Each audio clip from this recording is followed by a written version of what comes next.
Hello, I'm Natasha, and this is Always Be Crafting. It is February 1st. I know you don't know that because I haven't changed my calendar, but I want to talk about January before I switch the calendar to February. If you have never been here before, thank you for joining us or joining me. This is still a very small community, so I welcome you to join me, subscribe, like, all that jazz. All right, enough of the annoying stuff. What can I tell you about myself? If you're new here, I am Natasha. I said that. Always be crafting is my mantra because I believe in everything I do, I can always be crafting. I can craft my life, craft my ideas, craft my day, craft a song. I do real crafting. I do sewing. I do cricketing. I do heat pressing, sublimation, hot gluing. I'm looking at everything. Let's just talk about what I've been doing this month. Some things I have in front of me, some things are going to have to be photos because they've left my home. So where shall I begin? I'll start at the left. Well, my left. You're right? I'm not sure. I'm not sure how this thing works. I am in the process of working on a slow along bag. It is called the Get Out of Town Duffel. The pattern is by Annie, Patterns by Annie, and it's wonderful. It's a great pattern so far. I could probably make it much faster, but I'm doing it with a group and we're doing it slowly. So we're just doing a couple steps each week, slowly. So we just started week 1. We're in the process. Week 1 ends tomorrow. And the first thing we were supposed to do was quilt and cut out all of our pieces as well as our binding. One thing I love about the By Annie patterns is that it's kind of like cooking. Like, you know, when you watch a cooking show and all the chefs are always talking about your mise en place, you get everything in place. You get all your ingredients in those little tiny bowls. You get everything ready so then you can get to the counter and just do. That's sort of what By Annie patterns are like. The very first steps are getting all your pieces ready so then you can go to the sewing machine and just do. So, for example, doing your binding, you don't put your binding on till the end, but I'm cheating because this binding I actually made for the last bag I made. I'm gonna have to put a picture of that. That was the cat bag. It was also another By Annie pattern. It was an adapted open wide because I added pockets to the outside. The open wide does not have pockets on the outside. And I added a strap because my friend wanted to be able to carry it over her shoulder. So it's an adapted pattern. I spoke about it on my last time I was here vlogging or what have you. And I may have shown it then as well. I gave it to my friend. She loves it. She's used it like within minutes of having it in her possession. She started using it and she loves it. So, but I had made a lot of binding, and I actually like how this binding goes with my Get Out of Town duffel. So, Get Out of Town duffel. I could not decide on what I wanted my exterior fabric to look like. Let me show you the interior first. So the interior will be a little easier to show you because let me show you a good piece that doesn't have any markings on it. Yeah, this has very few markings. Look at this. Isn't that so sweet? I believe it's called August Wren by Dear Stella. And it's just little pictures of Paris. I've only been to Paris once. I say that like everyone's gone to Paris. I have had the privilege of going to Paris one time and it was magical. And so I think, well, that's the Louvre. And that's Notre Dame. I'm not sure what this carousel is. Obviously the Metro. This church, I can't remember the name, but it was like up on the hill. And I remember taking like one of those things where you ride up in like a little, like it's hanging from a cord. What's that called? I know in Italy it was called a funivia. I don't remember what it's called in other places, but it was one of those to get there. The Arc de Triomphe. And I believe this is for La Moulin Rouge, because Moulin means windmill, and it's red, so La Moulin Rouge, but Le Moulin Rouge looks very different than that, but I think that's what it's representing. So I just, oh, and obviously the Eiffel Tower is down there. So I just don't know what the carousel is. And I'm like, did I miss something like amazing in Paris and I missed a carousel? I don't know. But I love that. So since it's a duffel bag, I figure that's a travel bag. So why not travel? You want to see the outside? So it's going to be hard because I actually used a combination of fabrics. As you can see, here's a couple pieces. You're seeing here some smaller pieces. It is all Kaffe Fassett Collective fabrics. The designer on these pieces, here's the big piece I'll pull out, is Brandon Mabley. And I believe this one is called Zebra Lily, and this one is Paisley Dot, or it's Polka Paisley, something like that. I think it's Paisley Dot Zebra Lily, or Lily Zebra. Whatever, it's some combination of those, but different colorways. See, it's the same pattern, but different colorways. This pattern is same here, but different colorways. And I loved them. I loved the patterns, and I couldn't decide. So I did a bit of everything, and then Paris on the inside. So, and the binding will go on the inside, see? So I think that looks really lovely with the Paris fabric. I think, again, I believe it's called August Wren. I know it's Dear Stella. I'm pretty sure August Wren is the name of the pattern. So that's one thing that's in process. What else is in process? I'm moving across. So I've talked before about how I go and I lead Tot Shabbats on Friday nights. I'll be doing that tomorrow night. And I was looking at the Torah story for tomorrow night, and it's we've already started the Exodus. So thinking about, when Moses takes his people out of out of Egypt towards Israel. And we're going to talk a lot about that when we get closer to Passover. So I don't want to start talking about that yet. So since it's February, I thought, well, let's talk about love, all the different forms of love that we find in the Torah, in our stories. So I decided we're going to revisit some stories we've already done. So we're going to revisit Abraham and Sarah. We're going to revisit Joseph because, his dad loved Jacob. The father loved Joseph very much. Abraham loved Sarah. And also Abraham loved people. Do you remember how Abraham would wait outside for people to come? He loved entertaining. He loved people. I made some more sublimations this morning because I realized when we did Noah and the Ark, we didn't have to do a Torah story that day. So we didn't have sublimated things, but I thought we would use Noah and animals. So, another kind of love is taking care of animal. And we used Adam and Eve. We only talked about Adam and Eve in the creation story. So little Adam and Eve there. So they'll get cut up and added. So just different kinds of love, love of family, love of friends. And I'll try to, kids will come up with ideas, and that'll be the Torah. We'll just talk about love this week. So I got to organize that. That's going on. I've got more baggies here to keep organizing because I realized when I had just gotten these bags recently, last month, I guess. And this is the hot mess that I was using before. Do you see what a disaster that is? So I've got to reorganize this into this, and it makes the most sense since I'm going to be revisiting past stories this week. That is a task for later today. Moving across my table in front of me. So the next thing I'm working on is a new bag pattern. It's called the Ruby Bag by So Hungry Hippie. I am part of the Surprise Vinyl Club, and we got the pattern for free. And I had to think about that for a second. The pattern came for free with our Surprise Vinyl. I'm not showing you the surprise vinyl because we're not supposed to show that off until the 15th of February.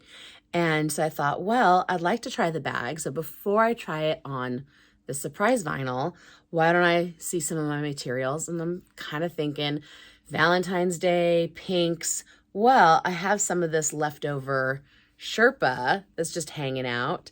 So I cut a piece, one exterior piece of the Sherpa. I have this... Again, I went into my my bins of fabric that I already have. Look at this cute stuff. Isn't that so sweet? This was fabric that was gifted to me back during the pandemic. A friend of mine, I was making masks for donations. I made like well over 300, I think closer to 450 masks. Anyways, she was so gracious, and she would just like go to the store and buy me fabric because she's like, you're making masks, let me buy you fabric. And this was one of the fabrics she bought, but she bought me like 2 yards, which is a lot of fabric for making masks. So I still have some left. And so I thought, that'll be adorable on the inside. Now I'm trying to pick what, so one side is that Sherpa and the other side, the top is the Sherpa, but now the bottom, what's going to be on the bottom? Remember, it's like surprise vinyl, right? So I could use a vinyl or I could use a cork. So I'm looking at my options. So here, let's hold up the pink Sherpa. My first thought was berry cork. Look at that. Isn't that pretty? That berry color. So that's my first option.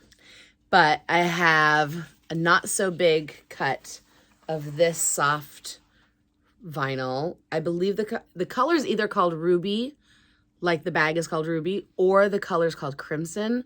I can't remember for sure, but it reminds me of rubies, like the color, like it's a pinkish red, reminds me of what rubies, the jewels, look like. So that kind of feels really appropriate. The handbag I use every single day, I made out of this. So that could be fun. And I have like the exact amount I would need for this bag. I don't have a lot of it, but I have the exact amount I would need for this bag. But then it could be fun to mix it up and use this lavender. I can't remember if this is called lavender or lilac. Like when you go on the shop, they have like every fabric has a different name. So I apologize if I have it wrong. It's again, another soft vinyl. Beautiful. I also have a plum or eggplant, I can't remember, cork, another cork, but darker. And I also have gold, because who doesn't love gold? Like that could just be like, pow, right? So those are the ones I pulled out. I don't know. Like I said, I was leaning towards the berry cork, but I have like the exact right amount of the soft vinyl. I don't know which way I'm going to go. So that's in progress. I just started cutting that yesterday. What's next? Oh, I can talk about something I finished here because this is right here. So 2 weeks ago at Tot Shabbat, we were talking about Tu B'Shvat, which is the birthday of the trees. And I can't remember if I came on and told you guys about that. But I love the craft project we did because every other Tot Shabbat, one Tot Shabbat's like a learning one Tot Shabbat is a craft one. So one I get to craft to teach, and the other one I lead a craft for the kids. So we did bleeding tissue paper trees. I'm in love. Have you ever used, I got myself crooked. Pardon me while I try to straighten myself out there. Have you ever done bleeding tissue paper? Fantastic stuff.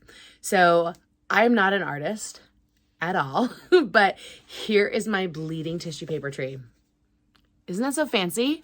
So all I did was I used a Sharpie on the watercolor paper, and then I sprayed the paper with water, and then I put these little circles of bleeding tissue circles. This is what I picked up.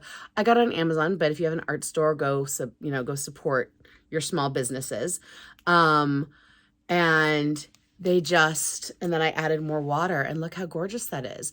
And the kids are always amazing artists. Like truly, they were like, one child was like using the tissue and like painting with it. I was like, oh my gosh, it's like finger painting meeting watercolor. It was amazing. So I think that you could also just like put the circles on watercolor paper, get it wet, and then you could cut out the watercolor paper into like hearts if you wanted, like for Valentine's Day, right?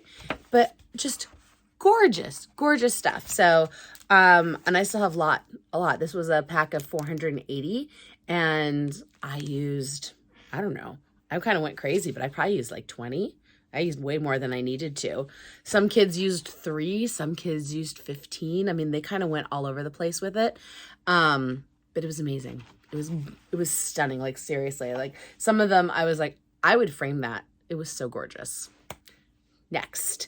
All right. So I told you, if you've been here before, I have also spoken about another thing I'm in process with, which is another sew along project, which is a quilt.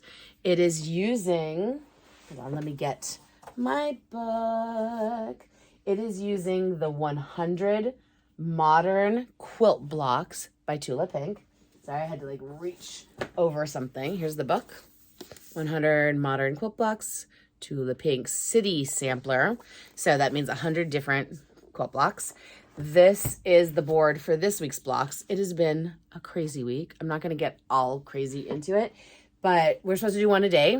Today is day 4 of the week. It's Thursday, and I haven't done any this week.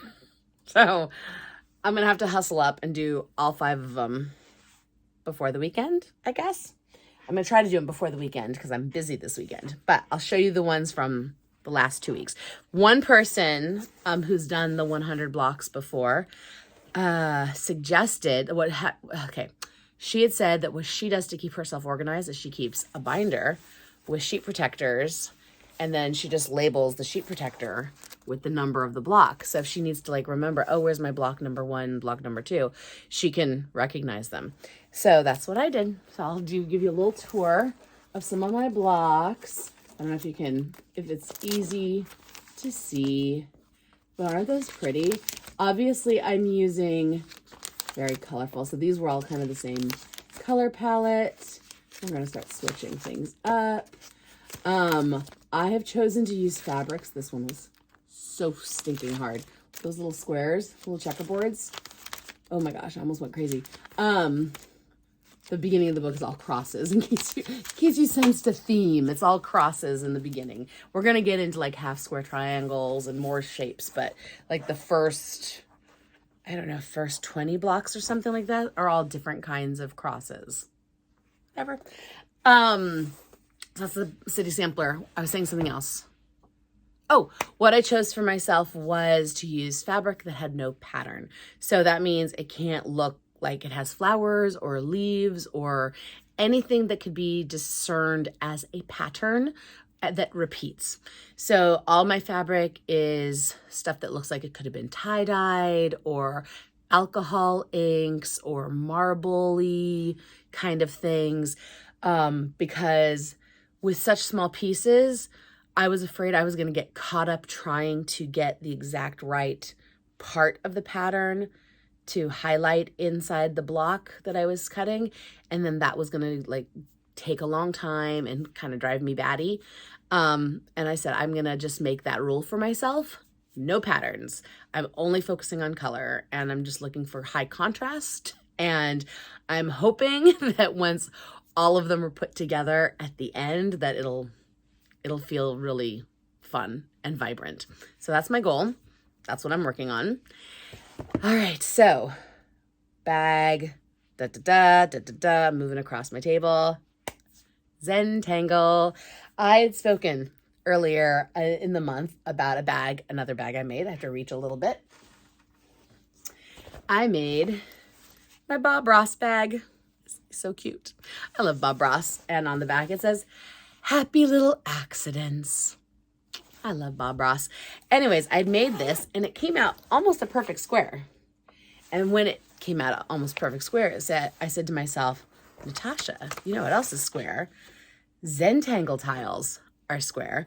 And it was kind of funny because why wouldn't it come out as square? It was all made of squares, you know, all these things, like everything that went into this bag was found, you know, these orphaned blocks and fabric from my scrap bins and just, you know, this interior fabric was bought in like the scrap bin at Joann's, you know, like it was marked down and reduced and it was like the end of a bolt. So like just everything. Anyways, I was talking about Zentangle because Zentangle tiles are square, and the whole process of Zentangle is to get zen and just kind of like go with the flow and let things happen. And I feel like that's how I made this bag. You can see my quilting is haphazard. I didn't follow. Yes, these are squares, but I had done that a long time ago. When I put them into this bag, that's not the process I was going through. It was just very haphazard and fun and letting happy little accidents happen and enjoying the process. So it just feels very Zentangle-y. So all my Zentangle supplies are between this bag and this. And I had, you know, tangled. I had done that a long time ago. But having two bags is very inconvenient. So I've been wanting to find a better solution for a while. And so I now have this. It's bigger, so that'll help. I can even put my chalk pencils in, which I couldn't fit my chalk pencils in either of those bags before. So now my chalk pencils fit. And then I have this, from the cutoff of the fabric, I made like a little pencil case. I can put, maybe not all of these pens, but definitely like my favorites, and tortillons and markers in their own pencil case. And I just feel like it's going to be better organized. So I pulled all that together today because on Saturday, I am going to my first Zentangle retreat in person. I've done online retreats where, you know, we're all on Zoom tangling together. But I've never done an in-person retreat, and it's going to be like 4 hours on Saturday. And I'm really looking forward to it. So I haven't done even a Zentangle Zoom in over a year. All my Zentangling has been solo, which is fine. It's fine. It's a very meditative art. You don't need to do it with other people, but it's kind of fun to do things with other people. Hence the reason I do sew-alongs and slow-alongs. So I will get to Zentangle. I will get to tangle with others this Saturday, and I'm excited for that too. So have I done everything? I've talked about that fabric. I've talked about that. I'm just kind of like looking across my table. I think I've covered, oh, I guess I can, if you haven't been here before, this is another bag I made. My Albert Einstein on one side, a person who never made a mistake, never tried anything new. Another thing I did this month. So that was another January make. I think that covers everything. I'll put in pictures of things that are not, oh, the other thing I did, yes. Sorry, I know I'm talking too much. I got to go to work. Okay, I had done a, oh my gosh, I really do have to go to work. Okay, really fast. I had done a mask. It is a prototype for a friend. I got to use foam clay for the very first time. I've never used foam clay before. I don't know if that's what he wants his finished mask to look like or if he wants to go with paper mache. So I'm going to put in pictures of the prototype and maybe even a little zoomy zoom fast footage of me paper macheing. I didn't record much because I was so focused on just like learning how to use foam clay and learning how to do this, but it came out really cool, like the process. So I'm really liking that, and I'm hoping I get to use, if he doesn't want the foam clay on the mask, I will find another purpose for the foam clay because it's really fun stuff. And I've been making stickers. I don't know if I have any footage of sticker making this month, but I've done a lot of that kind of stuff as well as selling eBay. But it's not crafty as much as it helps clean and make space to release things into the world. So I think that covers everything for January. It is time to move the calendar to February. I'm looking forward to my Zentangle this weekend. I'm looking forward to my Tot Shabbat tomorrow. I'm looking forward to just having a great month. And, I've been working on my blog. I'm starting to blog again. So check out my website, alwaysbecrafting.com. Yeah, thanks for being here. Thanks for riding along on this. Well, not riding, I guess sitting along. Whatever it is. Thank you for being here. And I hope you all have a wonderful day. Bye-bye.